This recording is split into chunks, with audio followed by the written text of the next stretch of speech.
There have always been weird sounds. Doors have opened and closed. Before we tore down the original house, which was built in the late 1800s, there were tons of sounds all the time. And it was like you could hear people running through the house.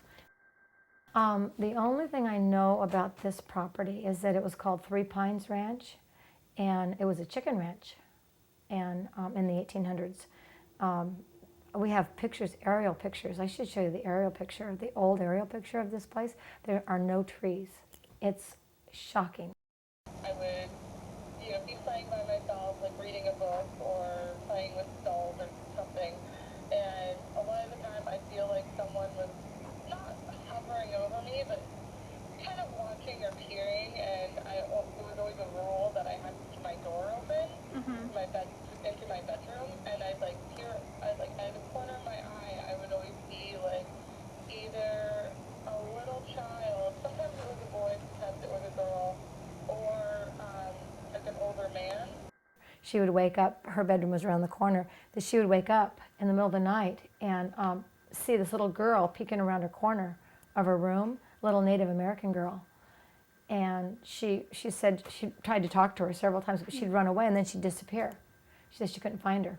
I was somewhere between like 8 and 11 probably. And I remember in the dream, I was trying to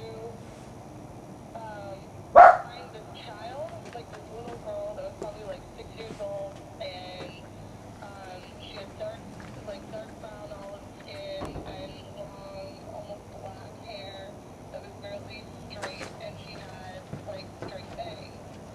And I remember I chased her almost all over the ranch, and she kept on saying like, "You have to help me," but she kept on running away.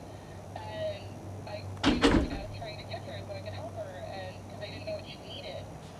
Finally, she sat down. She ran into what is now like bathroom, and I found her there, all in the dream. Yeah. And she was sitting down, and she was holding her knees and rocking back and forth and crying, and she wouldn't say anything at that point. And all I could remember was just telling her like, "It's okay, like I'm here, I can help you now." And that's when I woke up. After my mom died, it was probably a week or two afterwards.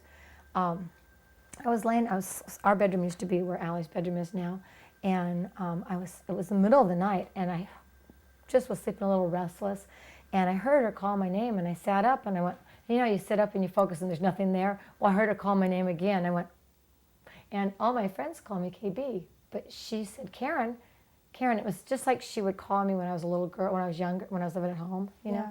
And I got up and I looked around and I didn't see anything. Jessica, Tony's daughter, she definitely does not like to go in classrooms. It's like her least favorite place in the entire house. She really doesn't mind it. The living room, she's okay if someone else is with her, but I mean, like, she wanders around the entire rest of the house. She has no problem going, wandering into my parents' room upstairs. Yeah. I mean, without someone with her, but yet, for some reason, room in the living room, she just doesn't like being there alone, and I don't know why. What if we turn all the lights off in here? Would that be creepy? Yeah. Then would it be scary? You wouldn't? Cause. That's why. Cause it's weird. You don't like it with all the lights off? No. No? You have any friends in this room?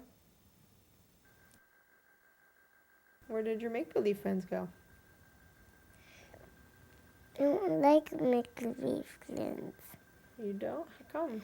Because I don't want any. You don't? How come? I don't want any. Don't want any. Do they scare you? Mm-hmm. Why? Because. What do they do? Hmm? Because they do scare me. It never it bothered Jimmy because he's never experienced anything like that before. Well, did he not believe it in the beginning? No, he didn't believe it at the beginning. No, no. He didn't believe it at all. Till he saw the doors, like that bathroom door, Yeah. open and close. That's the one my father would, that was his room. Yeah. And after he left, that door would just open and close, just like somebody was walking in and walking out. So with the 3 ghosts that you've seen, do they all seem like nice or friendly, or is there something that's more like an angry feel about them, or like what do you? I don't know. I mean, if anything, it more feels like just that they're watching and that they're curious. I mean, if they are spirits that have been around for a long time and just haven't moved on, I think more or less they're just curious about what our lives are like and what we're doing, and you know, these strange people that are in the space that they used to occupy. Right. I don't feel like it's, you know, this burning, you know, like haunting or anything like that, or that they're, I don't know. But I mean, then again, I can't really say just because it's only been like these fleeting moments that have been very much, very much like just spectatorship, not very much like watching over and not really anything else.